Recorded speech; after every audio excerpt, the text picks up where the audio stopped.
Annie and Nancy were walking home from school, their bags hanging casually on their backs as the sun began to set.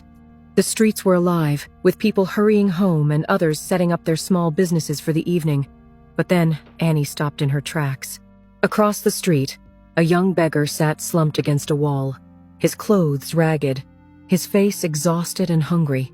But there was something different about him. He wasn't like the usual beggars. He was young and surprisingly handsome. Annie's heart went out to him. "Let's help him," she said softly, reaching into her bag to pull out some money. Nancy, ever practical, shot her a sharp look. "Help who, Annie? Do you know how many beggars are on the street? If you keep giving your money away, you'll end up as one of them." "We barely have enough to pay our rent." Annie stood firm, unbothered by her friend's concerns. "He looks really hungry, Nancy." Nancy sighed, her eyes scanning the situation. "And do we even have extra money to waste right now?" she asked. "Our rent is almost due, remember?" Annie paused for a moment. Nancy was right. Their rent wasn't complete yet, and the money she had was part of what they needed to pay. But something in her heart told her she couldn't just walk away. Ignoring Nancy's words, Annie bent down and put some money into the beggar's hand. "Here, buy something to eat," she said kindly. The beggar looked up at her in shock. "Thank you," he said in a weak voice, staring at the money as if he couldn't believe someone had given it to him. Nancy shook her head. "You are too soft, Annie. People will use you one day." Annie smiled and stood up. "Let's go." As they continued walking, Nancy sighed loudly. "Now you don't have enough money for rent, all because you wanted to play Mother Teresa. What if that guy is just pretending?"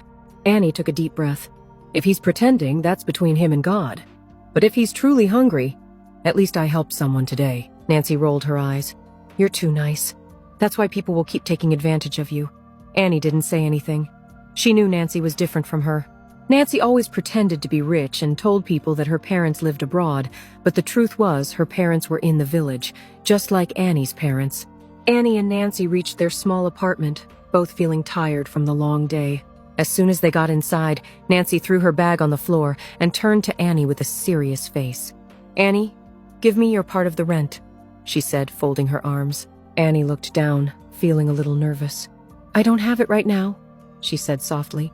"Don't worry. My parents will send me money next month and I will pay you back."